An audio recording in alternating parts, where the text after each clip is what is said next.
Coronavirus, la pandemia. ¿Cuáles son los síntomas?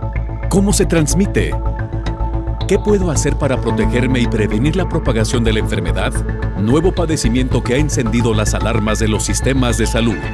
Coronavirus, la pandemia. ¿Qué tal? ¿Cómo le va? Bienvenido a este programa especial Coronavirus, la pandemia. Le recordamos que esta es una producción de la Universidad de Guadalajara que se transmite por la señal de todos, Canal 44, y a través de las televisoras públicas en México y América Latina. Gracias a todas estas televisoras por sumarse a nuestra señal. También queremos agradecer a nuestra audiencia en Radio Universidad de Guadalajara. Antes de iniciar, también invitarle para que se ponga en contacto con nosotros a través de nuestras cuentas institucionales en Twitter y Facebook, @Canal 44 TV, y en WhatsApp en el 33 22 42 06 90. Como siempre, es un gusto estar en contacto con usted. Hoy tenemos un programa amplio, versará particularmente sobre las repercusiones económicas que ya ha tenido esta crisis de la pandemia por coronavirus. Se habla en el mundo ya de dos crisis, una la sanitaria, otra la económica. Estaremos haciendo hincapié hoy en este tema. También estaremos hablando del anuncio que ayer se hizo por parte de las autoridades mexicanas para declarar emergencia nacional a nuestro país y todo lo que ello implica. Hoy le tendremos, por supuesto, los detalles. Estaremos viajando hasta Dallas, Texas. Tendremos un reporte en directo por parte de nuestros compañeros reporteros y, como cada día, nuestro enlace hasta Ginebra, Suiza, donde estaremos actualizando información con base en la Organización Mundial de la Salud. Iniciamos. COVID-19 podría afectar a la economía mundial de tres maneras principalmente, afectando directamente la producción, creando trastornos en la cadena de suministro y el mercado, y por su impacto financiero en las empresas y los mercados financieros. Sin embargo, mucho depende también de la reacción de la sociedad ante esta pandemia. El mundo se enfrenta a un doble shock en la salud y en la economía. El panorama se vislumbra sombrío y en desigualdad, mientras que las recetas aún no definen cuál será el tratamiento que se dará a mercados, empresas y trabajadores. El mapa de la Universidad de Johns Hopkins marca en números rojos la economía financiera de más de 200 países, dejando postrados a 800,000 personas, 170,000 convalecientes y la muerte de 38,000 individuos. Estados Unidos, el tercer epicentro de la pandemia, tiene 172,000 casos, duplicó en cuestión de horas los registrados de China con 82,000 enfermos. Además, en breve, la cifra superará que en conjunto tiene Italia y España de 190,000 enfermos. Mientras que eso sucede, la sala de espera de un hospital está saturada ante el número creciente de pacientes. La economía de las empresas se debilita, mientras que el trabajo informal entra a terapia intensiva sin tanque de oxígeno. En cuestión de sexo, la COVID-19 enferma más a los hombres y las mujeres, quienes se mantienen en vida, tienen que enfrentar la dramática consecuencia económica. Sus bajos ingresos no alcanzan para sostener a sus integrantes y a quien ha caído en cama por el virus. Contrario a lo que sucede con la pandemia COVID-19, que no hay tratamiento, ni vacuna, ni remedio casero, en la salud económica, el Fondo Monetario Internacional expide una receta mundial de alta especialidad, estímulos fiscales, una política monetaria y la respuesta regulatoria. De seguir los pasos de esta receta, el mundo económico evitaría caer en un cáncer mortal financiero, pero las acciones deben ser coordinadas entre los países sin establecer topes de desigualdad para lograr un mundo sano del COVID-19 sin consecuencias económicas, informó Isaura López Villalobos. Tiempo ya de hacer nuestro contacto hasta Ginebra, Suiza. Ahí se encuentra nuestra compañera Isabel Saco, corresponsal de la agencia EFE. Isabel, te saludamos y te escuchamos. Hola, ¿qué tal? Buenos días, Belén. Buenos días a todo el auditorio de Canal 44. La propagación del coronavirus continúa imparable y según el último recuento de la Organización Mundial de la Salud, más de 693.000 personas han sido infectadas en el mundo y 33.100 han muerto por esta pandemia, de la que todavía estamos lejos de ver la luz al final del túnel. La cifra de la OMS implica que los casos diarios aumentaron en 66.000 en 24 horas. A pesar de que hay más de 100 países que han tomado medidas concretas para frenar la expansión del virus, su transmisión parece acelerarse y a este ritmo es seguro que hoy se supere la barra de los 700.000 casos. Ya pocos países y muy remotos se escapan a la pandemia, que afecta a 200 países y territorios del planeta. En Estados Unidos, la situación está fuera de control y los casos ya están en torno a los 160.000, con gran parte de ellos concentrados en Nueva York, donde las autoridades se están preparando para lo que temen será un tsunami de casos. Allí, las medidas de prevención, en particular el distanciamiento social, empezaron muy tarde y estuvieron supeditadas al objetivo de mantener funcionando la economía. La esperanza nos llega sin duda del lado de Italia, que con 101.000 casos ha registrado en la última jornada el menor aumento de infectados en 20 días. Un gran problema que no encuentra solución por el momento es el suministro de material de protección para el personal sanitario, ya que la producción no da abasto para la demanda mundial. Escuchemos solo un dato para entender esto. En el norte de Italia, que por semanas ha sido el foco de la pandemia en Europa, médicos, enfermeras y personal auxiliar utilizaban 300.000 mascarillas al año. Hoy esas 300.000 mascarillas son las que se utilizan en un solo día.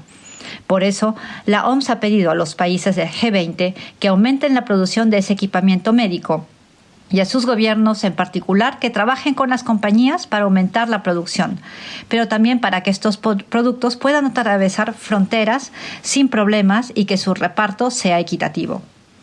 Pero la población también tiene un rol en esta batalla y para ello debe evitar acaparar mascarillas para guardarlas en sus casas, pues cada persona que hace eso está impidiendo que un trabajador sanitario pueda estar bien protegido. Hoy la OMS ha recordado que las mascarillas pueden dar un falso sentimiento de seguridad a quienes las portan y distraerles de otras formas de prevención que son esenciales, como por ejemplo lavarse las manos. El uso de mascarillas no se requiere en gente saludable. En cambio, las personas con síntomas sí que deben utilizarlas para proteger a los demás. Y también deben utilizarlas aquellos que cuidan a enfermos en casas y que por tanto están más expuestos al virus. Además de esto, hay que tener en cuenta que si las mascarillas no están bien colocadas sobre el rostro, el portador puede tener la tendencia a tocarse más frecuentemente la cara y se sabe que el coronavirus ingresa al organismo por las mucosas de los ojos, nariz y boca. Reportó desde Ginebra Isabel Sacco para el programa Coronavirus la Pandemia. Gracias a nuestra compañera Isabel Sacco, muy interesante este reporte y bueno, ya escuchó usted también las cifras, por ahora todavía seguimos en esta emergencia.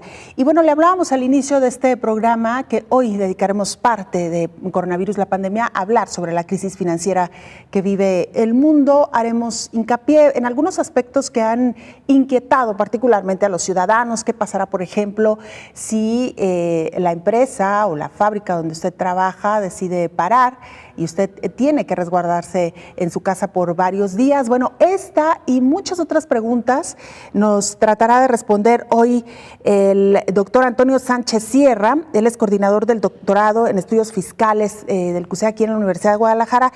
Doctor, bienvenido. Gracias. Gracias a ustedes por Gracias invitarme. por acompañarnos. Hay que decir que el doctor Antonio Sánchez tiene 2 doctorados, uno en Ciencias Fiscales por la Universidad de Barcelona y otro más en Ciencias Contables y Financieras por la Universidad de Camagüey en Cuba. Bueno, doctor, lo primero que quisiera preguntarle es si esta crisis financiera mundial que hoy por hoy estamos viviendo, ¿se puede comparar? Esto incluso se ha comenzado ya a plantear en países como Estados Unidos, si esta situación podría compararse a una situación de guerra o posguerra, doctor. De hecho, los indicadores que se están generando en cuanto a la producción y en cuanto a los alcances de movilidad económica, de flujos fiscales de los estados, se equipara a una economía de posguerra, efectivamente. En algunos casos, vamos mencionando como en Estados Unidos, pues la contracción económica y la contracción fiscal de los ingresos que perciben los estados pues está llevando a una desaceleración económica pues terrible.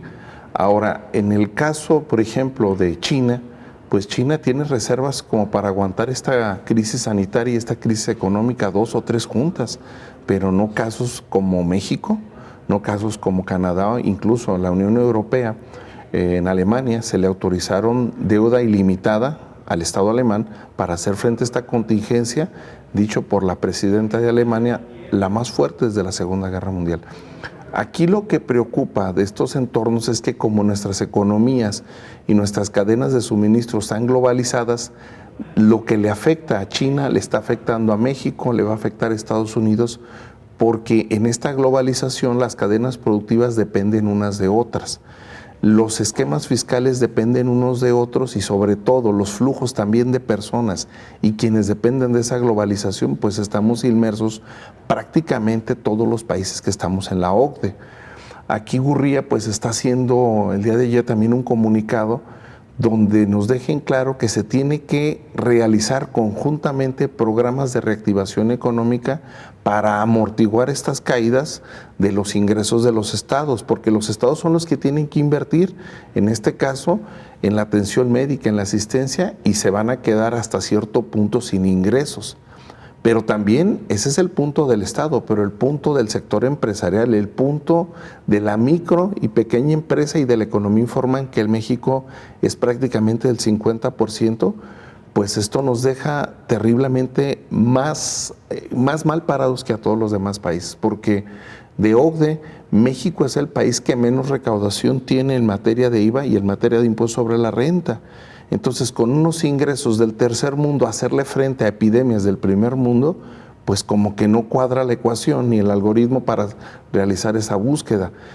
Cuando no se tienen esas fortalezas, los gobiernos lo que tienen que hacer es implementar medidas de prevención y precaución, donde aquí ha sido omiso el gobierno federal, porque tardíamente está reaccionando. Ahorita acabamos de ver a la reportera que está en Ginebra, que ella nos menciona que Estados Unidos también reaccionó tardíamente y las consecuencias son el alto costo financiero y el alto costo de pérdida de esos recursos humanos, porque se deja de generar todo.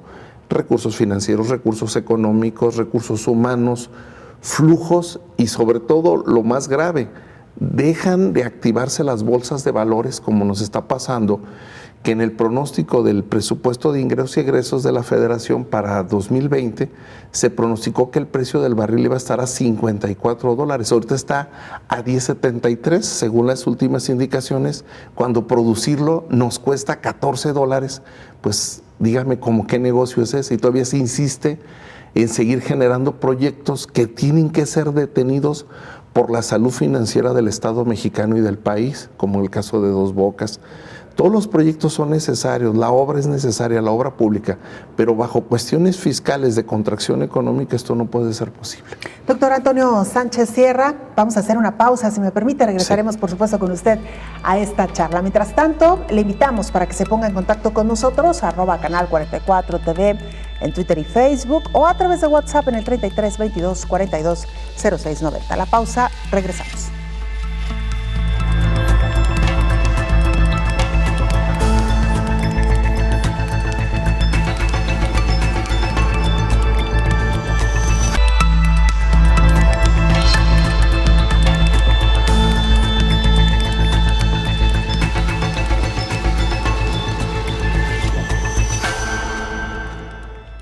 Estamos enfrentando esta crisis sanitaria por coronavirus, pero también le decíamos ya una crisis financiera que ya ha contagiado a gran cantidad de países en el mundo. Y en la microeconomía seguramente usted se está preguntando cómo vamos a salir de esta situación económica que seguramente nos golpeará a todos los países, y sobre todo cuando poco a poco algunos de ustedes han estado yendo ya a sus casas a resguardarse, han dejado de asistir a los centros laborales y la incertidumbre todavía sigue siendo qué va a pasar con nuestros ingresos y con nuestros salarios. salarios. Bueno, pues algunos especialistas recomiendan que mientras dure esta contingencia o esta cuarentena, las personas deben crear un plan de contingencia económica para encontrar un equilibrio y tener un poco de finanzas sanas mientras dure esta crisis.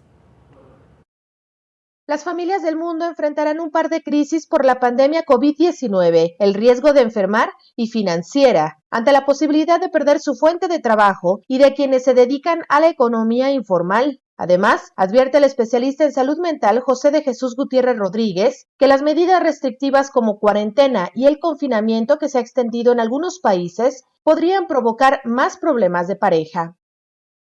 Junto con el autoaislamiento, por supuesto que va a tener que ver otros impactos, por ejemplo el económico, donde mucha gente va a dejar de recibir ingresos económicos y eso a la larga los va a llevar a situaciones, los va a impactar negativamente en situaciones depresivas, de ansiedad, de incertidumbre, de desesperanza, y tal como pasó en la crisis económica del 2008, ya la Organización Mundial de la Salud hacía un pronóstico de que iba a haber aumento de trastornos psicológicos y de suicidios.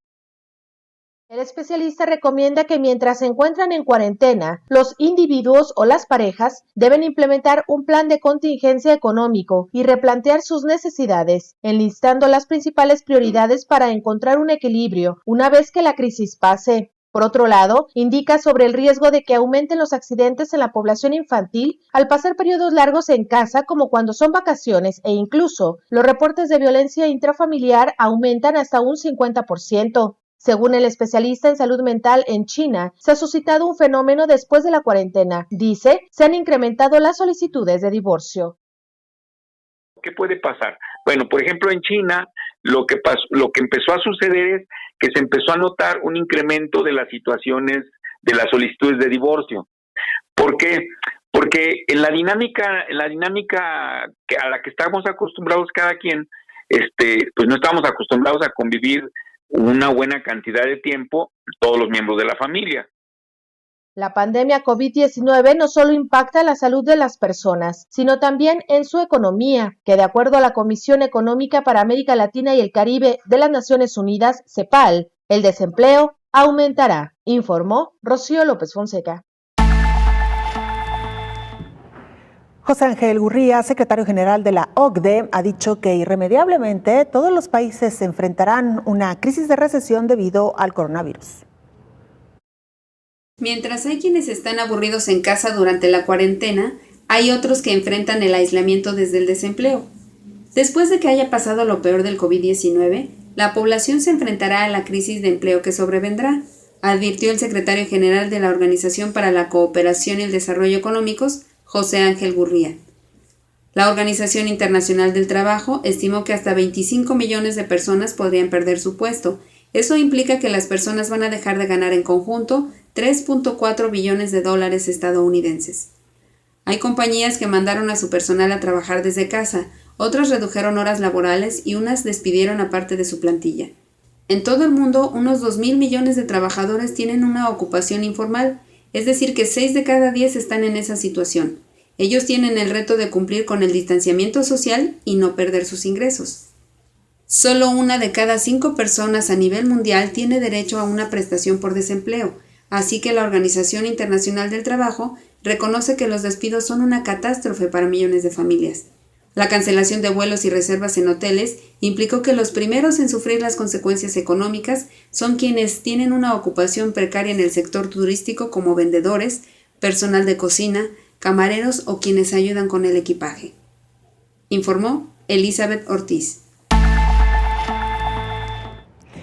Y como hemos observado ya, como hemos sido testigos en los últimos días y en medio de esta crisis, hay malos comerciantes que han aprovechado para subir el precio de sus productos. Esto luego de que los ciudadanos, en medio de la alarma, acudieron en masa a comprar a supermercados y mercados ante una mayor demanda.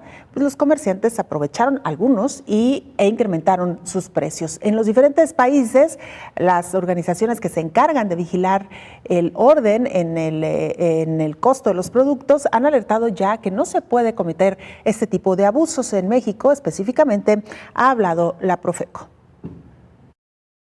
Ante el alza de precios en algunos alimentos en el entorno de la pandemia de COVID-19, algunos gobiernos están poniendo la lupa al comportamiento de algunas empresas. Los consumidores mexicanos vieron un aumento en productos como el huevo y el maíz. Sin embargo, es un aumento injustificado de precios, según el gobierno federal. Por ello, solicitó información a las compañías señaladas para que proporcionen información del alza. De lo contrario, el gobierno mexicano aplicaría multas hasta de 3 millones de pesos. Habla Ricardo Sheffield Padilla, titular de la Procuraduría Federal del Consumidor en México. Y si insisten en aumentar injustificadamente los precios, podemos llegar a cerrar el negocio y nosotros asegurar la mercancía. Una vez asegurada, se la paso a Segalmex, se la paso a la Defensa Nacional y en unos meses se las devolvemos kilo por kilo, no hay ningún problema. También en Perú hubo quejas de precios del azúcar y el limón. El presidente Martín Vizcarra expuso que aunque son las menos, hay empresas que tratan de aprovecharse de las circunstancias. La mayoría de las empresas del Perú están actuando de manera solidaria, están haciendo esfuerzos para que sus tiendas estén abiertas, estén abastecidas y está fluyendo todo con cierta y relativa normalidad. Pero no falta que siempre por ahí hay un lugar a la especulación, ¿no? La Organización de las Naciones Unidas para la Alimentación y la Agricultura, FAO por sus siglas en inglés, informó que en febrero bajó el precio internacional de todos los cereales, excepto el arroz. El precio del maíz también bajó debido a una menor demanda, mientras que el azúcar tuvo un repunte de 4.5% más que en enero, informó Elizabeth Ortiz. Doctor Antonio Sánchez Sierra, experto en temas contables, financieros, ¿qué tienen que hacer los gobiernos ante estas emergencias, sobre todo para proteger esto de lo que hemos venido hablando? El trabajo, los ingresos de los trabajadores. ¿Se puede? Porque hay que decirlo, la mayoría de estos empleados están al servicio de empresas privadas. No son directamente empleados gubernamentales. Pero ¿qué es lo que se puede hacer frente a esta contingencia? ¿Cómo podemos proteger la mayor cantidad de fuentes de empleo, doctor? Mire, modelos hay muchos y de hecho OCDE, de hecho las experiencias en investigaciones que se han realizado cuando se da este tipo de situaciones hablan de que el gobierno tiene que administrar mejor su gasto, enfocarlo ese gasto hacia áreas estratégicas, en este caso las áreas estratégicas de momento es la salud. Posteriormente conceder incentivos fiscales para diferir las cargas hacia las empresas, para darles liquidez y con esa liquidez cubran los salarios de los trabajadores. Ahora bien, me han preguntado bastante sobre la cuestión que se establece en la Ley Federal del Trabajo, los supuestos del artículo 427 y 429 bis, donde aquí el gobierno ha sido omiso y no ha querido decretar que sea ya considerada una emergencia, una pandemia, para que en este momento le cambiaron el nombre y lo dejan como una emergencia sanitaria, no caiga al supuesto de aplicación estricta de la ley, para que los empresarios puedan acceder a este tipo de situaciones y pagar la menor cantidad por la cuestión de supervivencia de la empresa. ¿Qué dicen estos artículos, doctor? Estos artículos dicen que cuando se declare se tiene que pagar hasta un salario mínimo sin exceder de 30 días mientras dure la contingencia, un mes. Porque también hay que entender, hay empresas que van al día, hay empresas que sí tienen flujo constante. Por ejemplo, decían de Carlos Slim, pues Carlos Slim con o sin personal van a seguir operando las redes de telecomunicaciones. Él sí tiene la capacidad para pagarles precisamente esos salarios. Pero simplemente el día de ayer nos hablaron empresas que producen calzado, que ahorita tienen la producción, no hay quien les compre, ¿sí? Estas empresas, fue muy claro el secretario del Trabajo, al menos Jalisco en eso sí ha marcado el parámetro. El secretario del Trabajo, Marco Valerio, sí dio la indicación de que se pacte entre los trabajadores con los empresarios para llegar a un acuerdo sobre la cuestión salarial, porque también tienen que comer y hay condiciones de un contrato de trabajo que se tienen que respetar, pero también el trabajador debe de entender en estos momentos que no es culpa del patrón y tampoco culpa de él, entonces son culpas compartidas y sacrificios compartidos para la supervivencia de estas empresas. Ponemos un ejemplo, durante la Segunda Guerra Mundial las empresas japonesas no tenían para pagarles y bueno, ¿qué hicieron? Fue un esquema de solidaridad y posteriormente recuperaron su capacidad salarial y ahorita tienen de los salarios más altos, aún en plena crisis. Pero es una cuestión de comunión y de ética empresarial y de ética laboral, porque también nadie está obligado a lo imposible. Si no hay recursos, ¿de dónde los saca? Pero aquí, en términos del artículo 39 del Código Fiscal de la Federación, el Ejecutivo tiene facultades para condonar y generar exenciones fiscales. Pero hoy viene la otra situación. El 7 de marzo, el Ejecutivo, dígase Presidente de la República, el 7 de marzo de este 2020, modificó el artículo 28 constitucional prohibiendo las condonaciones y las exenciones fiscales, que porque eso era de otros gobiernos. Hay que entender que perdonar impuestos y dar exenciones no necesariamente es de gobiernos neoliberales, sino de gobiernos responsables que en determinadas ocasiones y supuestos de la ley tienen que darse estas exenciones. Y esto fue antes de esta crisis. Entonces, es probable, es posible que ante esta situación pueda hacerse un anuncio, una modificación. Lo veo complicado a la manera en que piensan, pero actuar responsablemente en pro de México es realizar esas regresiones a cómo estaban las normas constitucionales antes de esta pandemia, sacar decretos y sobre todo hacer más óptimo, que sobre todo se les permita diferir hasta por 6 meses los pagos de los impuestos. Esto no quiere decir que todos se van a pegar. Hay mucho mexicano que abusamos, por eso las leyes fiscales son así, pero aquí es una cuestión responsable de que cada empresario, si no tiene la necesidad de diferir los impuestos, adelante. Que los pague. ¿Qué es lo que están haciendo los bancos? Los bancos se le adelantaron al Estado. ¿Qué dicen sus publicidades? Si te ves en la necesidad de diferir, órale, te doy chance, pero no abuses. Y efectivamente, ese dinero que se deja de pagar ahorita de impuestos, posteriormente el Estado lo puede recuperar vía deuda pública, que se le autoricen facultades extraordinarias para, ahora sí, el Fondo Monetario Internacional y OCDE. De eso hablaba Gurría, de ese plan interdinámico financiero internacional. Pero como México ha bajado sus niveles de calificación, no tenemos confianza y no se tiene la confianza en México para invertir y prestarle. Pues vea la consulta que hicieron ahora de esta empresa en Mexicali, de una cervecera con una inversión ya de 900 millones, darle marcha atrás, cuando constitucionalmente el Estado es responsable de la rectoría de la economía nacional y de la distribución del ingreso y riqueza. Doctor, vamos a hacer una pausa. Sí, vamos a regresar, por supuesto, con usted más adelante. Hacemos una pausa, regresamos.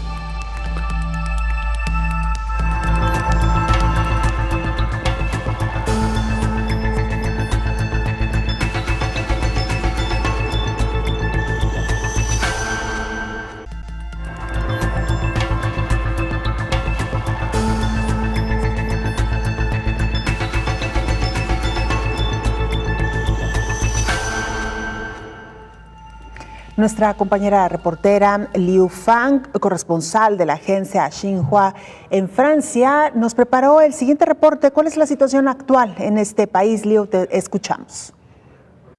Hello, Belén Zapata. Yes, I can tell you what's the situation in France. Hola, Belén Zapata. Sí, te puedo reportar la situación en Francia. En Francia, el total de casos de infección para el domingo por la tarde era 40,000 y 2,600 personas murieron.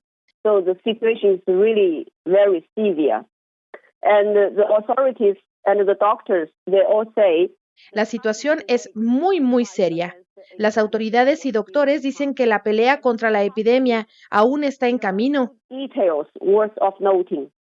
First, a 16-year-old girl died of the virus. Hay 2 detalles que vale la pena hacer notar. Primero, una niña de 16 años de edad murió por el virus. Es verdad que el virus golpea a personas mayores y a la gente con problemas de salud existentes, y estas son noticias tristes. Y el segundo detalle es que ahora en Francia hay cerca de 20,000 personas hospitalizadas y que los 4,600 podrían ser 5,000, porque el número aumenta cada día. 5,000 patients in intensive care. When they are in intensive care, it means they require life support. Tal vez hoy haya 5,000 pacientes que estén en cuidados intensivos, lo cual significa que requieren soporte vital, y entre estas 5,000 personas, más del 30% son menores de 60 años.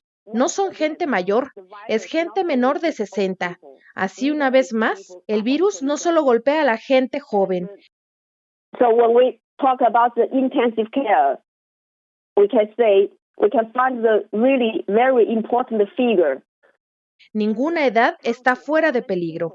Vamos a hablar del cuidado intensivo. ¿Cuánta gente está ahora en cuidados intensivos?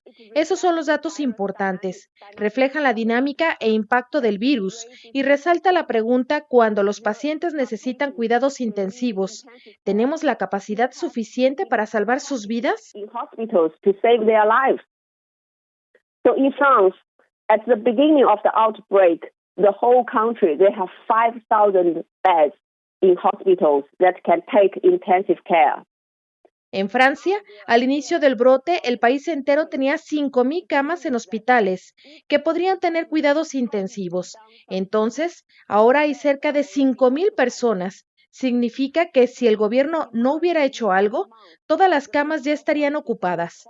Afortunadamente, en marzo, en el mes pasado, las autoridades intentaron muchas medidas para aumentar la capacidad de los hospitales. Pidieron a todos los hospitales que cancelaran todas las operaciones no esenciales. Urgent operations. Save the beds in case there is a patient of coronavirus, they need intensive care. So at the beginning they have 5,000. Now they have 10,000. They doubled. Guardar las camas en caso de que haya un paciente con coronavirus que necesite cuidado intensivo. Al principio tenía 5,000, ahora tienen 10,000, se duplicaron, y el gobierno dijo que para el próximo mes liberarán más camas. El objetivo es llegar a 14,000 camas. Esas son buenas noticias. Hit this region and not the other region.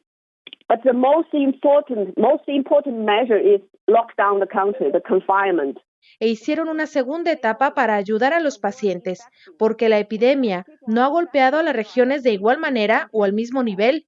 Pueden transferir pacientes de esta región a la otra. Pero la medida más importante es el confinamiento, porque si la gente se queda en casa, podemos evitar la infección. Entre menos gente se infecte, menos gente necesitará cuidados intensivos. Eso es a lo que los expertos llaman aplastar la oleada de infección. Buy some food, basic food.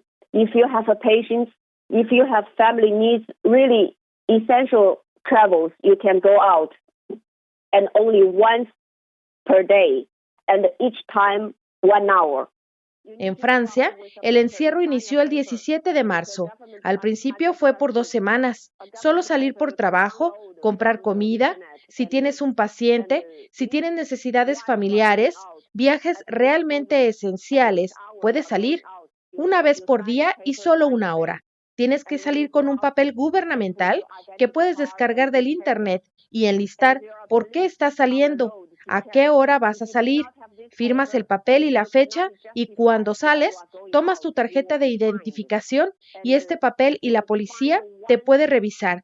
Y si no tienes este papel y no puedes justificar por qué estás saliendo, se te multará con 135 euros por la primera ofensa.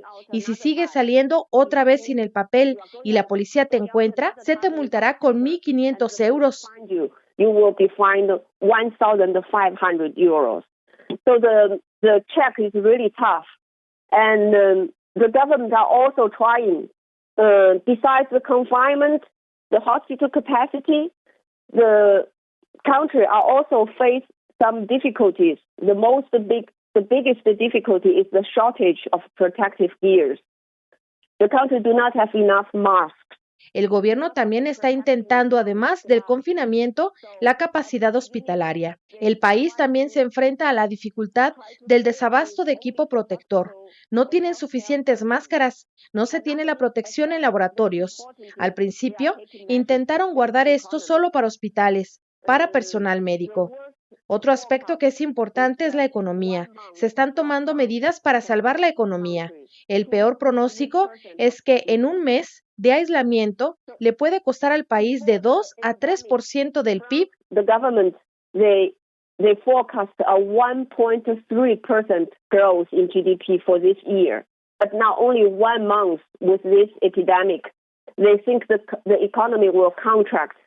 El gobierno pronostica un crecimiento de 1.3% de PIB para este año, pero ahora con un solo mes de esta epidemia, piensan que la economía se contraerá. Hoy el gobierno dijo, si las compañías piden desempleo parcial, es el Estado el que paga el salario, no la compañía.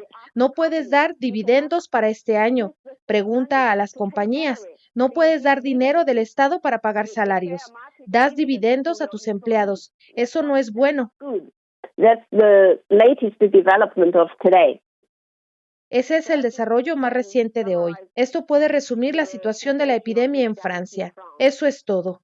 Reportando desde Francia para Coronavirus, la pandemia, Liu Fang. Reporting from Paris for coronavirus pandemia. Thank you. Bueno, muchísimas gracias a nuestros compañeros de la agencia Xinhua que nos reportan oportunamente desde los diferentes países en el mundo. Regresamos con nuestra charla este día con el doctor Antonio Sánchez Sierra, experto en políticas financieras, económicas, contables. Doctor, hablábamos de esto que ha generado mucha inquietud entre los trabajadores. ¿Qué va a pasar con sus salarios si es que son obligados por esta emergencia, obviamente, a irse a su casa, e incluso ni siquiera obligados? Si uno personalmente, por su seguridad y por su salud, decide no asistir al trabajo y quedarse en casa, con base a cómo está la situación actual y hasta lo dicho ayer por la noche, y en tanto no veamos qué se publica hoy en el diario oficial o en las próximas horas o en los próximos días, las empresas y los empleadores tienen que pagar los salarios a sus trabajadores. Salarios completos no se van a poder reducir porque podrían los empresarios hacerse acreedores a sanciones, doctor. Sí, pero a ver, efectivamente, en términos estrictos, eso sería la norma, eso serían las condiciones del contrato. Pero en términos prácticos, reales, no es posible. No le puede cargar porque estas empresas micros o pequeñas empresas van sobre los flujos diarios. Es más, incluso la misma ley de impuesto sobre la renta les determina que hasta que les paguen, pagan el impuesto. Y si no les pagan a ellos, ¿cómo pueden hacer frente a esas obligaciones? No puede ir más allá la norma. Hay que entender que la norma data de 1934 y las actualizaciones sobre condiciones socioeconómicas actuales tienen que cambiar. El legislador jamás previó una catástrofe de este tipo. Se previó, en términos del 427, que se diera a una cuestión sanitaria, ¿sí? Una teoría de riesgo que pudiera generarse, pero no de este tamaño, que va a durar más allá. Tan así que ellos nada más la consideraban 30 días en la norma original del 34. Ahorita, como se encuentra la situación, efectivamente, si el trabajador decide que se le pague tal como establece su contrato colectivo de trabajo, pues tendría que hacerlo el patrón. Pero eso sería matar la gallina de los huevos y eliminar la fuente de trabajo. Precisamente el empresario está en esta disyuntiva. ¿Pago los impuestos ahorita o le pago a mis trabajadores? Porque tampoco ha habido alguna exención especial para no las ha sacado el Estado federal mexicano y ha sido omiso en gobernar y actuar en términos del 25 constitucional que le establece que le corresponde al Estado la rectoría de la economía nacional y garantizar la justa distribución del ingreso y la riqueza de grupos y clases sociales. Aquí no ha querido entrarle a la disyuntiva, pero se me hace mejor la postura que ha fijado la Secretaría del Trabajo de Jalisco en el ámbito de que se sienten a negociar condiciones y minimicen sus salarios al mínimo para, ahora sí, que la fuente de empleo continúe. Es cierto que el que trabaja tiene que ganar, pero también el que no trabaja y percibe ese salario, lo entendemos que tiene familia, pero hay que conservar su empleo para los siguientes meses, porque en los siguientes meses viene la etapa, ahora sí, de tratar de resucitar la economía. Digo tratar de resucitar porque va a quedar muy muerta, y gracias a la falta de previsión del gobierno federal y de programas que hasta la fecha no han sido publicados en el diario oficial, no podemos ahorita, como asesores, como académicos, decirles una ruta de salida a los empresarios. Por ejemplo, me comentaba gente de tianguis, Oye, ¿y nosotros qué? Mira, hay un programa del gobierno del estado, se meten a la liga que está saturadísimo, lo entiendo, donde se les van a otorgar 5,000 pesos mensuales. Bueno, adelante. Micros y pequeñas empresas, 15,000, y el otro programa para los productores del campo, que por ahí lo tienen. Y va a sacar otro programa para las mujeres. Pero el asunto es que esos son aspirinas. Al Estado, dentro del Pacto Federal, el Estado de Jalisco, no le corresponde totalmente la cuestión de la carga económica. Le corresponde al gobierno federal fijar directrices y políticas, pero bajo vamos viendo el desconocimiento, la estulticia que han tenido para manejar estas situaciones, no hemos visto a la fecha, hoy 31 de marzo, un programa de acción directo, cuando menos propuesto. Por ahí el Instituto Mexicano de Contadores Públicos, Coparmex, han presentado modelos e incluso algunas fracciones parlamentarias de partidos políticos para efectos de tratar de rescatar esa micro y pequeña industria, pero hasta ahorita no ha habido respuesta. Doctor, hacemos una pausa y estaremos de regreso con algunas preguntas de nuestra audiencia y, por supuesto, más información. No se vaya, volvemos.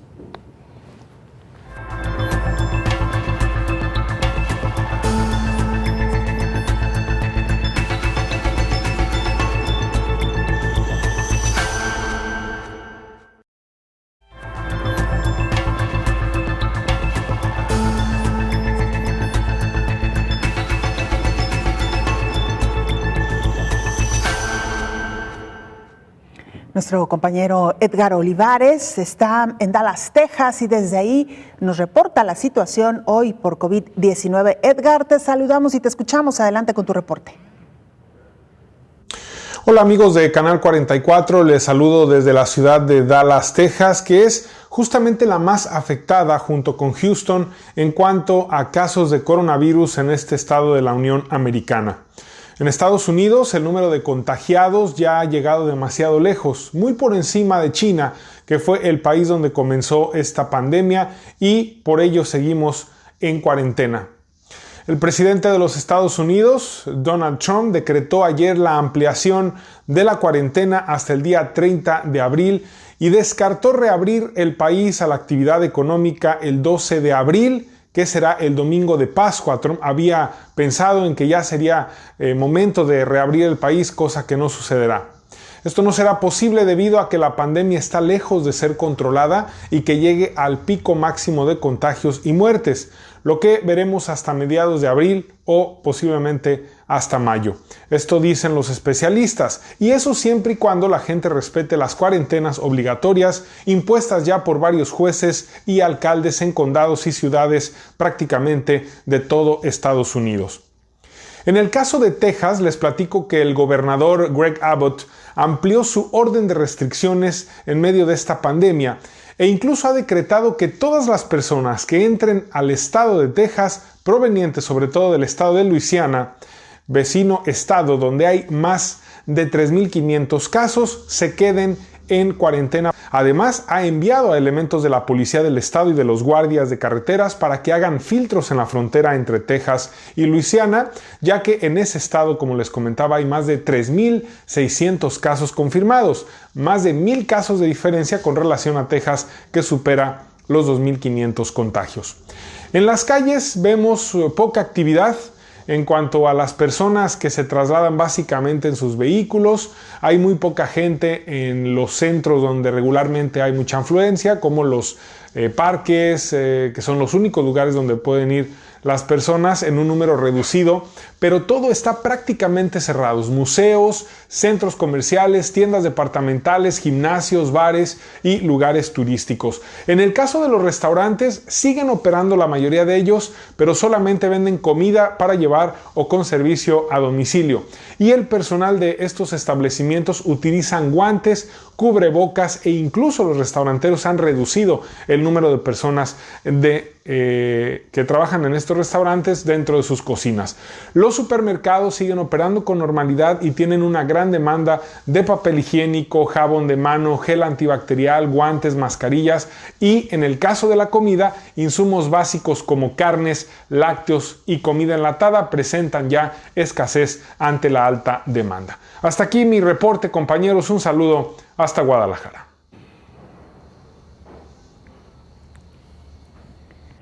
Muchas gracias a nuestro compañero Edgar Olivares. Cambiamos de escenario, regresamos a México. Nuestra compañera Elizabeth Ortiz ha estado muy pendiente de la emergencia sanitaria que fue decretada ya por el gobierno mexicano, las reacciones que esto ha generado también y todo lo que ello implica. Elizabeth, te escuchamos y te saludamos. Adelante con tu reporte. Buenos días, Belén. Un saludo a la audiencia. A un mes del primer caso de COVID-19, con 1,094 casos positivos y 28 muertes, México declaró emergencia sanitaria por la pandemia. Además, tomó medidas más drásticas para contener los contagios. Extendió a un mes el plazo de aislamiento. Ahora será del 30 de marzo al 30 de abril. Marcelo Ebrard Casaubon, secretario de Relaciones Exteriores, señaló que a los trabajadores no se les puede privar de su salario este mes, de acuerdo con la ley. Por otra parte, si alguien no acata la medida y abre su negocio, podría recibir una multa o enfrentar una clausura, pero si se demuestra que por esa causa alguien se contagió, podría tener una responsabilidad penal. Además, señaló que este mes es una oportunidad para evitar un impacto económico que podría durar hasta un año. Es escoger qué queremos hacer. ¿Concentramos todo nuestro esfuerzo este mes? ¿O tenemos un año, cuando menos, de una dificultad económica enorme? Entonces, ¿qué sucedería? Aumentaría la pobreza muchísimo más. Si logramos acortar el impacto, tenemos más manera de recuperar los empleos, tenemos más manera, o una manera más fácil, de reanudar las actividades en una normalidad.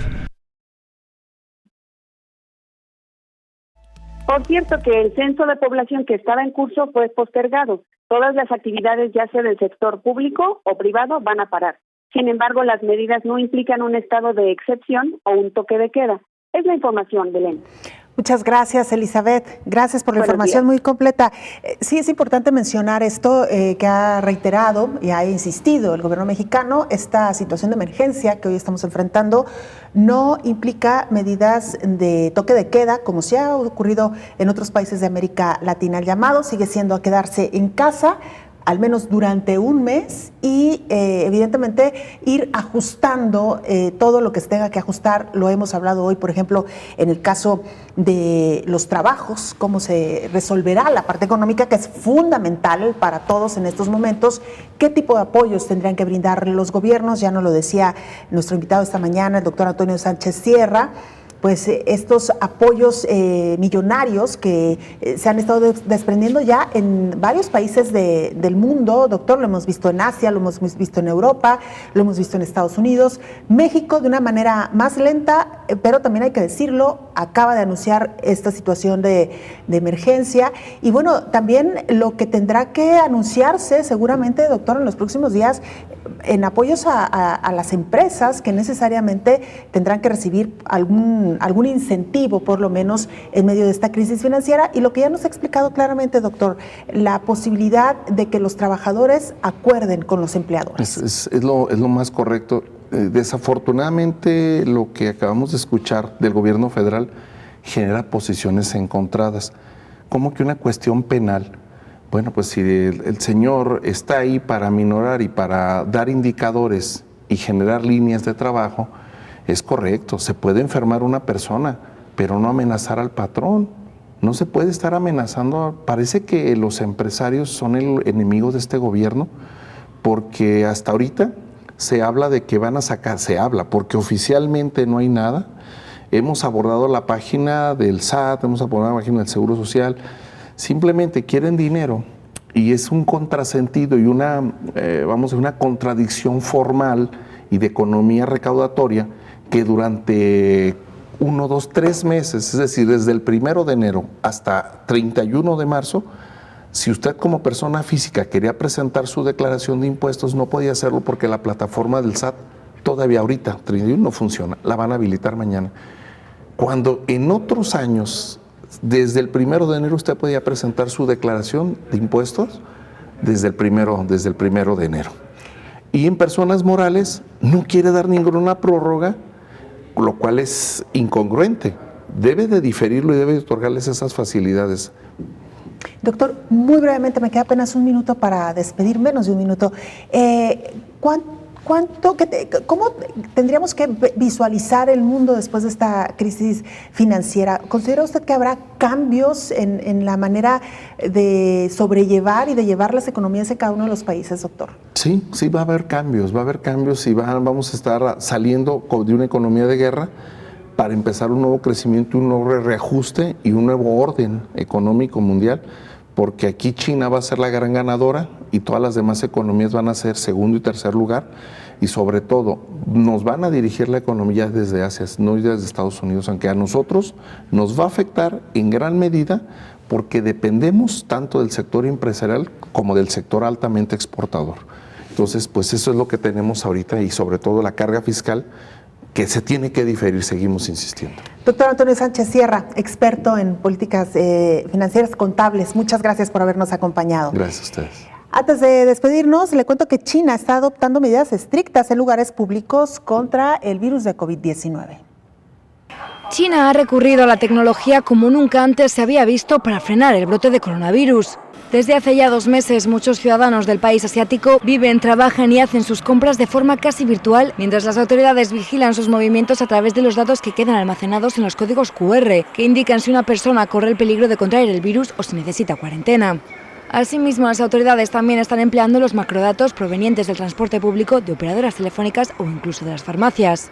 En diversas ciudades es ya obligatorio enseñar un código verde para poder utilizar servicios como el metro o para entrar en algunos supermercados, mientras que en algunos barrios y complejos residenciales hay puntos de control en los que las autoridades los revisan. China ha puesto en circulación automóviles equipados con sistemas de medición de temperatura infrarroja, que pueden reconocer con precisión las caras de las personas y medir temperaturas desde 2 metros de distancia. Y no solo coches, también se están empleando en la lucha contra el virus varios tipos de robots que hacen de asistente en los hospitales, impresoras 3D y hasta drones que fumigan desde el aire para reducir el riesgo de infecciones. Sin embargo, el uso de Big Data ha causado cierta inquietud entre los internautas chinos, preocupados por su privacidad, pese a una nueva regulación publicada a principios de febrero por la Administración del Ciberespacio de China, que reclama una mayor protección de datos de los ciudadanos. Hasta aquí llegamos con esta emisión. Muchas gracias por habernos acompañado. Nos vemos y nos escuchamos en la próxima emisión. Coronavirus, la pandemia.